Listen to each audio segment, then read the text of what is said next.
Full house. Good morning, everyone. Great to be back. I can hear the mayor's voice. Good morning, the mayor says. Indeed, it is a good morning. First of all, I do want to acknowledge the mayor of the city of New York, Eric Adams. I'll be introducing him in a couple moments, but thank you for your partnership, and that is a word that may be overutilized in some parts of the world, but I don't think it's ever been overused when it comes to relationships between a governor and the mayor of New York. So that partnership is genuine, so thank you for being here. Also, we are fortunate to have Speaker Adams here as well, and I want to thank her for her commitment to public service and the leadership she has to display in her awesome responsibilities. So Speaker Adams, great to see you as well. Also joined by the Commissioner of the NYPD, Commissioner Sewell. We've been together often, and I want to thank her for what she does to just give people that sense of security that you bring to the professionalism and the team of individuals that you work with. So I just always want to give recognition to you for your great work, Commissioner.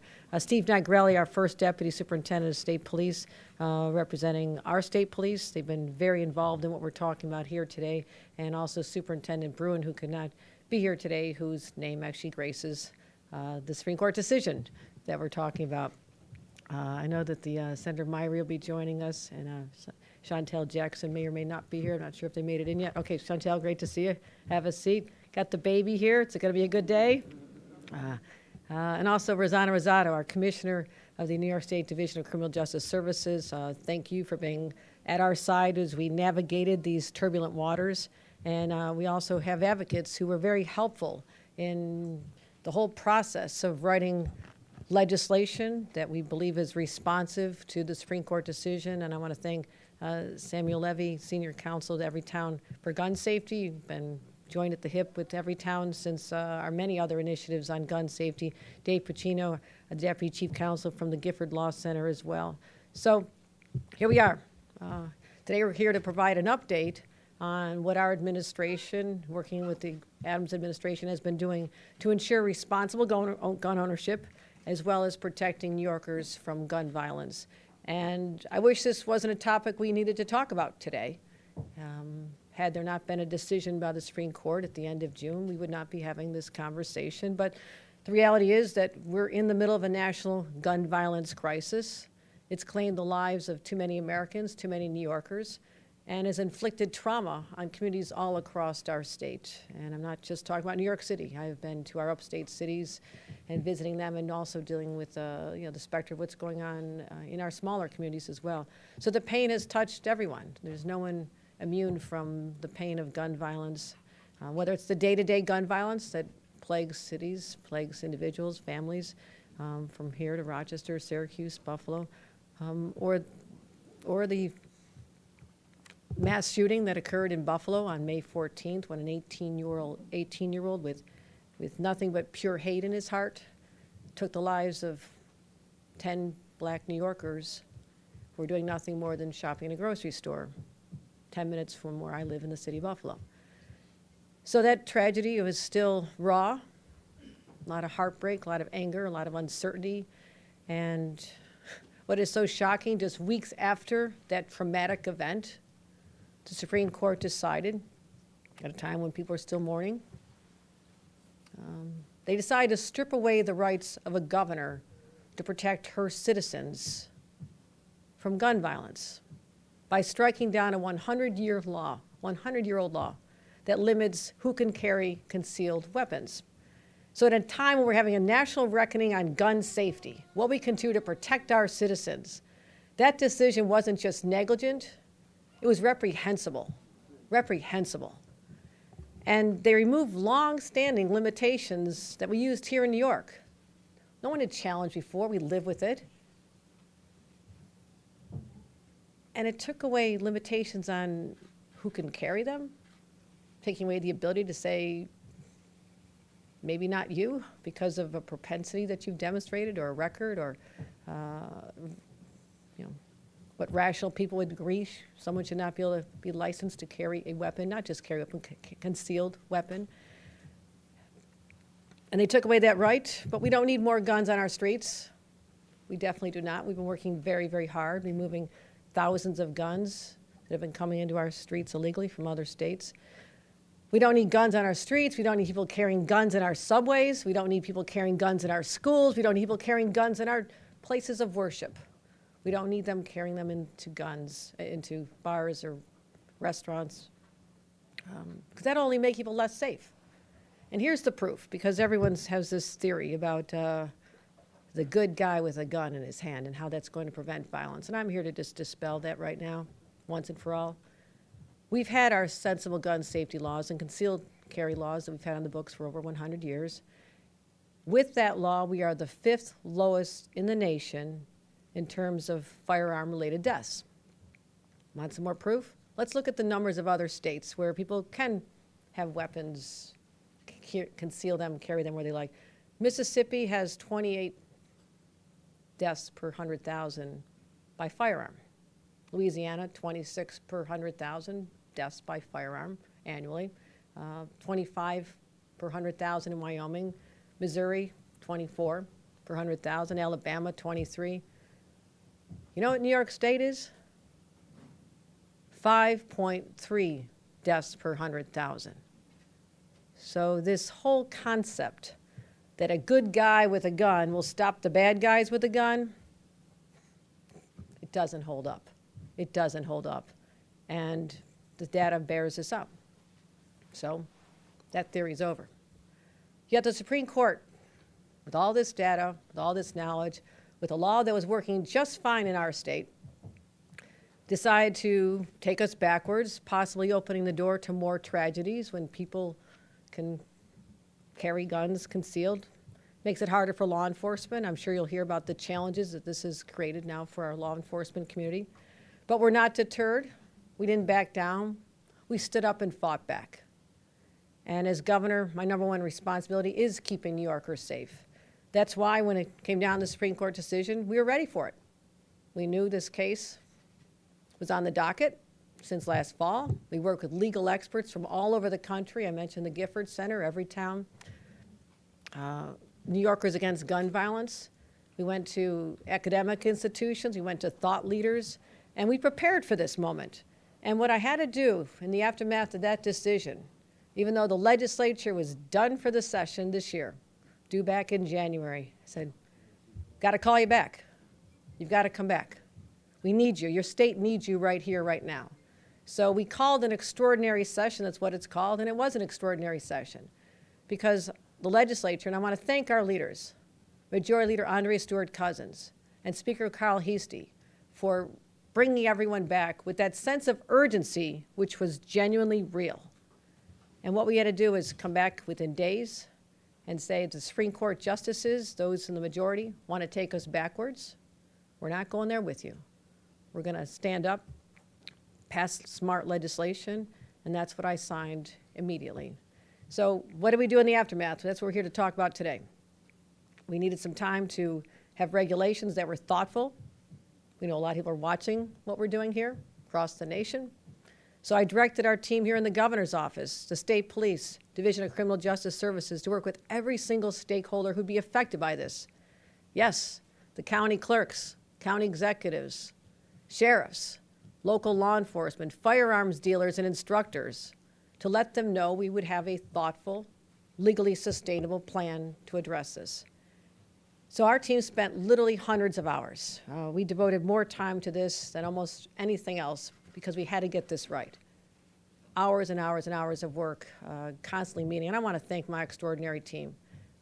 They persevered, they pushed. We had regular meetings where we had benchmarks and spreadsheets, and I'm saying this is due on this date, but let's get it done earlier. So it was an intense process, but it was necessary because, again, we had to get this right. We had to get this right. So I'm proud to announce that the changes to the law will go into effect this week, most of them taking effect tomorrow, which is why we're meeting today. And these will strengthen the background checks and the gun safety training requirements, prohibit concealed carry in secure, sensitive locations, and require permit renewals every 3 years instead of 5 years. And on September 4th, a law to raise the age to purchase a semi-automatic weapon will be raised to 21. That goes into effect. We passed that in the aftermath of the Buffalo massacre because none of us think that a teenager should be able to purchase an AR-15. Actually, most of us think that no one should be able to purchase an AR-15, but we are constrained by federal laws. So let's get into the details of what these laws will do. Under the Supreme Court's ruling, they would say anyone who wants a concealed carry permit could easily get one. We had a standard in place that you had to have a proper cause, you have to have a rationale for it. So we have to deal with the fact that we believe that people who now will be able to secure these under the ruling should go have a more comprehensive background check, an in-person interview, household members' contact information, as well as reviewing social media. They also will undergo a 16-hour classroom training and a 2-hour live firearm training safety course. And we'll be the first state to require training for firearm permits, but it makes sense. Under the old laws, some counties required, but many did not. So it's time to standardize this across the state of New York. We developed new standards. It'll include training to make sure that gun owners have the skills, the knowledge necessary to carry, to store their guns. Because we're not stripping the right away, we're just saying you have to do it in a very responsible way. And we believe that the training is going to be significant. And educate them about other topics, how to keep people safe. Conflict de-escalation, because when people are in conflict and they happen to be legally carrying concealed weapons now, there's a high risk that it'll escalate into something that is going to be fatal. Talk about suicide prevention, use of deadly force. And all this is going to occur because of our response, that we're now going to raise the bar and make sure that people are truly responsible gun owners once they receive a permit.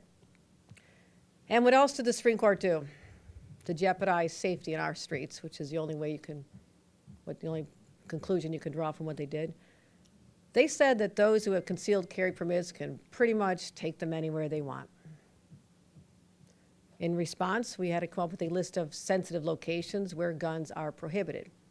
These sensitive locations will include schools, colleges, daycares, libraries, restaurants that serve alcohol, other places, parks, places people visit, work. We have a whole list. We have a long website. I encourage you to look at that. And also, we added Times Square. The Supreme Court said you cannot carve out the entire borough of Manhattan, for example. We did not. We were rational. We asked the city to partner with us, the city council, and I thank you. You'll hear more about what they have done to make sure that people coming to a place as iconic and heavily trafficked as Times Square will feel safe. And that was important to all of us. So that is going to be in effect as of tomorrow as well. We also bolstered our safe storage requirements. Our law created the presumption that if someone doesn't want to carry a weapon, someone in a store doesn't want someone to carry a weapon in, they won't be able to do so. We left firearms in vehicles have to be locked. A lot of firearms are stolen out of vehicles. They have to be locked. And also, if you live in a household with children under 18, the gun has to be stored legally. So other changes are coming. As I mentioned, 18-year-olds not being able to purchase assault weapons, that's good. We're making sure that information is out there. And I want to make sure that there's a public education campaign so that people who do legally possess this now under the Supreme Court ruling will understand that there are rules of the road that you must follow. And law enforcement will be making sure that you do follow these. That is what we're doing here in the state of New York to make sure that people are safe. So I want to thank everyone who is involved in this. And I'm going to play a video in a couple minutes that shows all the rules that we had to be thoughtful about. We had to make sure that there's frequently asked questions section so you can reference them. And we're going to continue making sure that as a result of the Supreme Court decision, that we'll fight back, we'll make sure that New Yorkers are safe. But it's not just enough to have the strongest gun laws in the nation. We also had to double down on other solutions that we know make sense. That's why in our budget, we have an historic $227 million investment in gun violence prevention. It is far better to prevent the crimes, giving alternatives to young people, trying to have safe streets, investing in our law enforcement so they have the tools they need, which we believe is an important priority. So we've tripled the amount of money that have been allocated in the past for these purposes. We also expanded our red flag laws. We talked about this. The red flag law, common sense, opposed by many, which is shocking to me. But all it does is say when you see the signs, the dots are there waiting to be connected.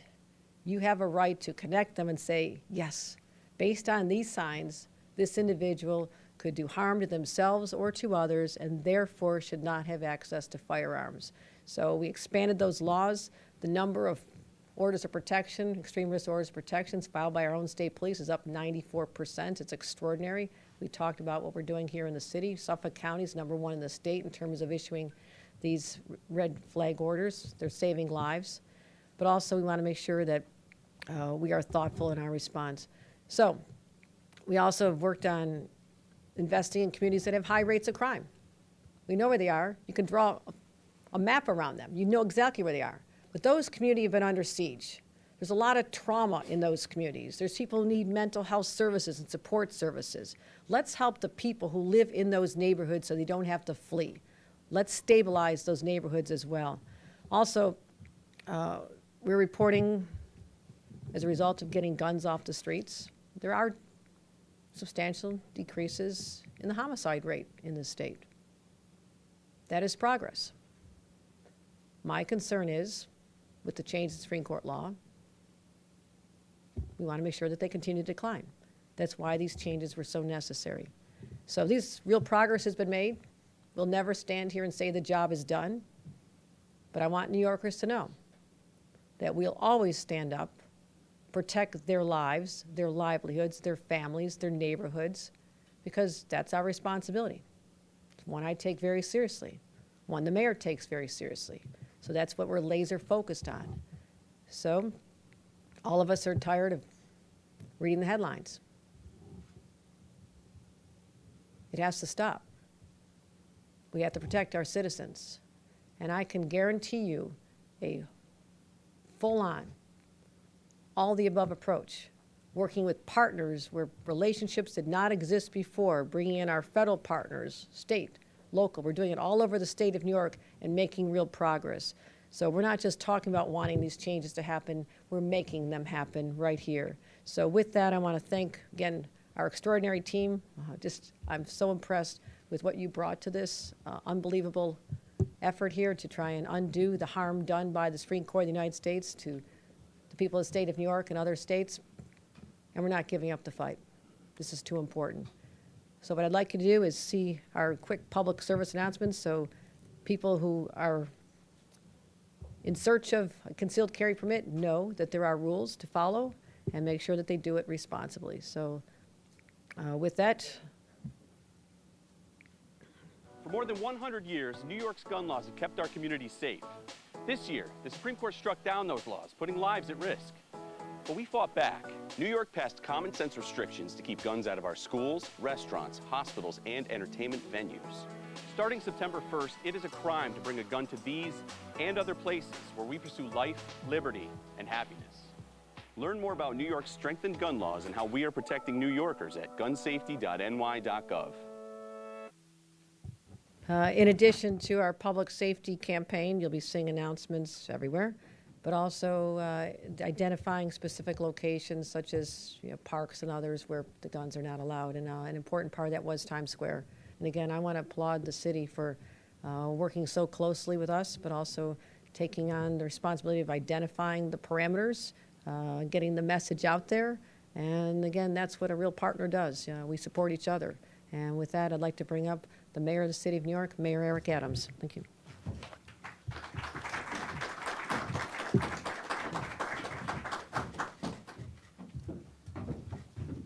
Really want to thank the governor for taking a surreal moment with a real response. I never thought from the days of watching cowboy movies as a child of leave your gun at the door would become a reality in the state of New York. And it was a challenging time when we saw the brewing decision handed down. I remember speaking with the governor, and she immediately moved into action and stated that we were not going to wait until this terrible, terrible Supreme Court decision created a state of havoc in our city. And I cannot thank you enough, Governor, for the leadership that you showed. Because as this decision was pending, I stated it over and over again, it was keeping me up at night. I know the reality of having 475,000 people in Times Square in any given time. And any given time, that decision stated to them that they can carry a firearm. And to those with this insidious belief that you could have public safety with quick draw, who can draw their firearm the fastest, that is just not a reality. And the commissioner and I, we are committed not only to continue the success of removing over 4,700 guns off our streets that were illegally carried, but to pivot and shift as we face this new reality. We could not have brought together a better team of people who are committed to the prerequisite to our cities and state prosperity, and that's public safety and justice. And I want to thank our speaker, Speaker Adams, for her role as we now move to the implementations on many parts of the law in the city area. We need her more than ever now. Her steady hand and leadership is going to allow us to continue to pivot here in the city of New York, where 8.8 million people are dependent on our response to this decision that was handed down by the Supreme Court. And the numbers are horrific that the governor just stated. Those states that have lived with the open carry decision or mindset are far above our state when it comes down to per 100,000 people or the victims of deaths around guns. We've gotten it right. The Supreme Court, instead of overturning what we have been doing, they should have duplicated what we have been doing, and we would have saved lives in the process. And the state lawmakers who immediately responded to this terrible decision, we want to say thank you. The brewing case already took gun violence that is already a threat to our safety and freedom, and it aggravated how we respond to it every day. The New York City Police Department, the state police, and the city superintendent, thank you for being here. The response of these agencies, we will collaborate to make sure we continue to pursue our combined goal of keeping our city safe. Supreme Court has taken dead aim at the safety of New Yorkers. They've placed us in the line of fire, and we must respond accordingly. That radical decision that they made endangers us all. But here in New York, a place known for freedom, openness, and diversity, we will defend ourselves. New eligibility requirements for concealed carry is going to play an important role in the restrictions on the carrying of concealed weapons in sensitive locations will go into effect tomorrow, September 1st. And today, we're here to talk about the city's outreach campaign, not only through PSAs, but what we are going to do on the ground to educate the public. We want them to know about the new laws and what they mean for New Yorkers. The city is posting signage around Times Square, informing people that the area is a gun-free zone. Think about that. We have to actually say that in our city. We have to actually say we're a gun-free zone. And then licensed gun carriers and others may not enter with a gun unless otherwise specifically authorized by law. You can see from this map here, the dots are indicators where the signs are going to be located. Strategically placed entry points so that people will know when they enter the area they're entering a gun-free zone. And the circles are reflections of that. The signs will also include posters like this one you see here, Times Square, gun-free zone. You cannot tell me this is not a feeling of being surreal. In our city, we're posting these signs. Gun-free zones. And other messaging options including mobile electronic signs and at entry points to Times Square. As a mayor and a former police officer that actually patrolled in some of those communities, I want every New Yorker and those visiting our city to be aware of these laws and to respect them. The Supreme Court's decision have opened an additional river feeding the sea of gun violence. But we're going to continue to use our laws to dam the rivers over and over again.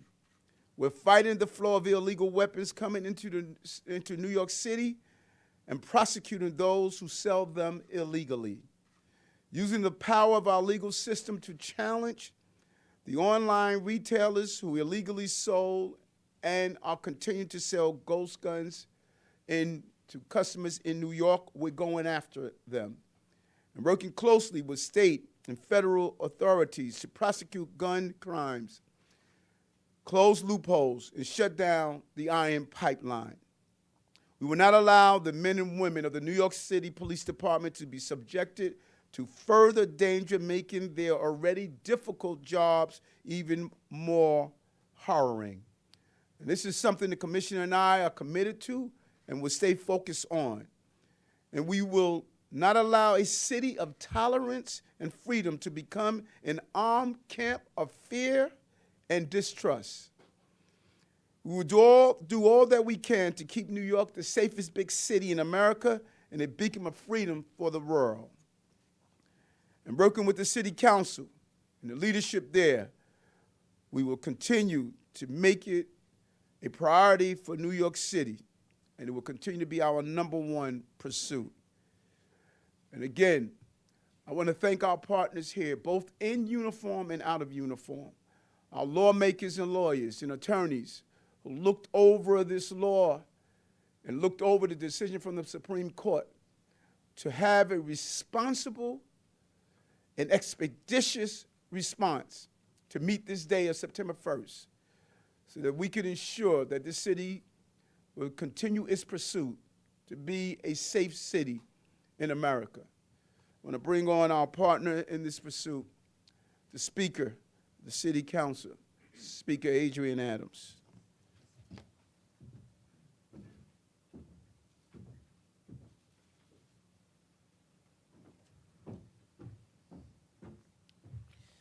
Thank you very much, Mayor Adams. Good morning.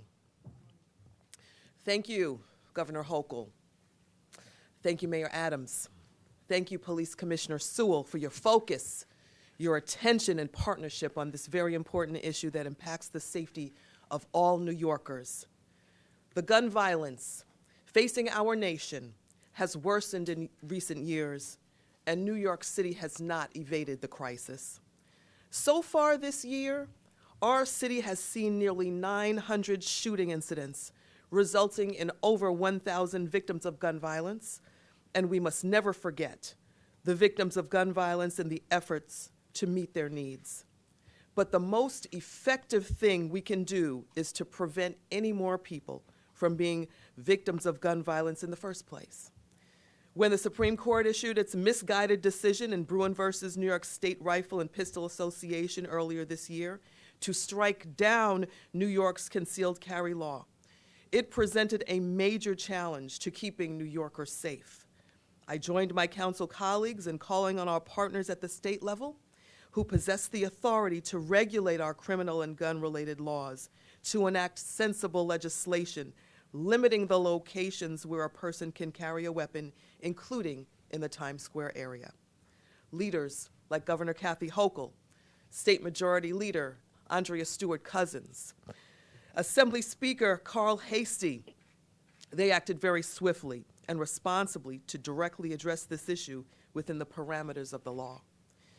They passed critical regulations to prioritize safety, including the designation of sensitive areas where carrying a concealed firearm would be restricted.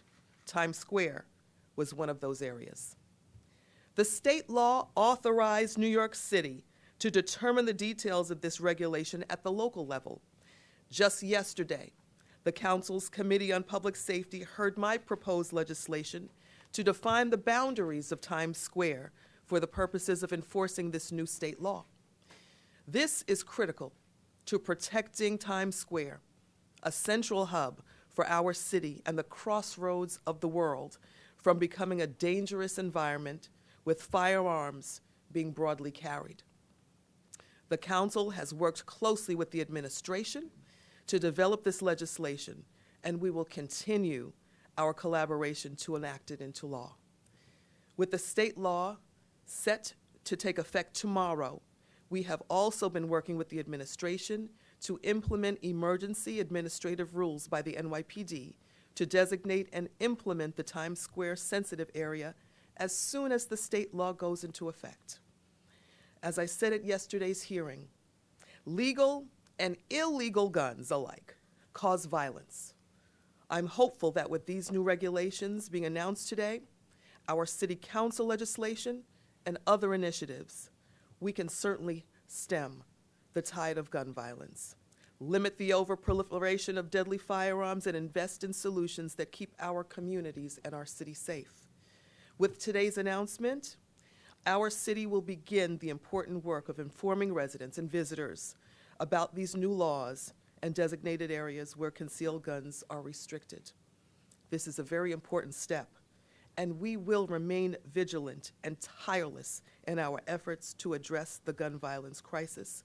I echo the sentiment of our governor and our mayor. This is a surreal moment that we are in as New Yorkers. The United States Supreme Court has indeed taken us backwards. But we as New Yorkers and leaders in this city and state will continue to the best of our ability to keep our citizens safe and to keep any madness from proliferation onto the boundaries, streets, homes, lifestyles of our citizens of New York. Thank you very much, and it is my esteemed pleasure to introduce our police commissioner, Commissioner Keishant Sewell.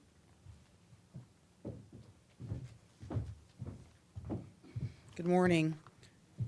Thank you, Governor Hochul, Mayor Adams, Speaker Adams, the City Council, our local, state, and federal partners who we work with every step of the way. I want to assure all New Yorkers that your NYPD is prepared for this change. Since the Supreme Court decision in June, the department has been educating our officers about the decision, the new state law, and recent changes to our own licensing rules. New York City has always had gun-free zones, such as New York City parks. This new law expands the number of gun-free zones. The new laws and our rules properly balance the licensee's rights with keeping the public safe, which is what we do. The NYPD is the firearm licensor for New York City, and we take this responsibility very seriously. As part of our new laws and rules, eligibility requirements must be met by applicants who are seeking a permit. As a licensor, we have a responsibility to intake applications, review those applications thoroughly, and investigate the applicants. Equally important, however, is that a police department, as we are, we ensure that all relevant gun laws and rules are complied with, including those that will now take effect. Where there are suspected violations of the law, the NYPD will respond, investigate, and take the necessary action. While the landscape may be changing when it comes to legal firearm possession in New York City, our goal is always to ensure public safety and responsible gun ownership as part of this public safety calculus. Lastly, I want to be clear about the impact of the Supreme Court's decision.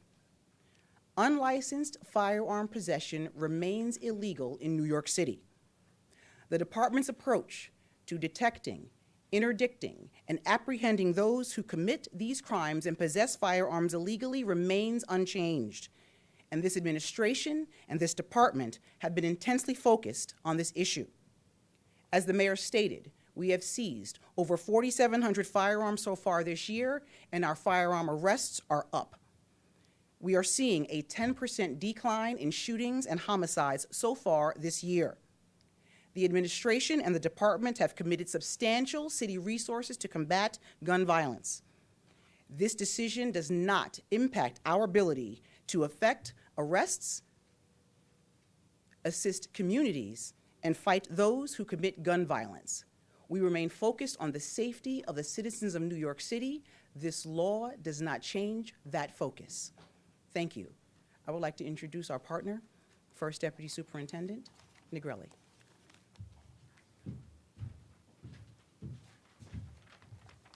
Thank you, Commissioner. And good morning. I would like to take the time to acknowledge someone I've known for a long time, someone I look up to, and thank Governor Kathy Hochul for your leadership throughout the years, but your leadership on this topic, Governor. Your laser-like focus on eradicating guns, illegal guns, and gun crimes in our communities. We appreciate that at the State Police. You've also demonstrated your commitment by providing additional resources, both personnel and analytical tools that help us do our jobs in making our community safe by removing illegal guns. The hallmark of Governor Hochul is always partnerships. And early on, it was stated, if we're going to be successful, we can't go alone. We need a partner. And we found the greatest partner in the world, NYPD. Commissioner Sewell, thank you for what you and your organization does. With NYPD and our federal, state, and local partners, we started looking at illegal guns, and guns coming into our state, our great state. And through this collaborative effort, historic numbers of illegal guns have been taken off the streets, and thus, Governor, saving lives. I also would like to take time to thank our partners in state government, various levels in state government, who work so diligently to making sure that we're ready for the law being enacted tomorrow. We ensured that the lawful, responsible gun owners have the tools now to remain compliant with the law.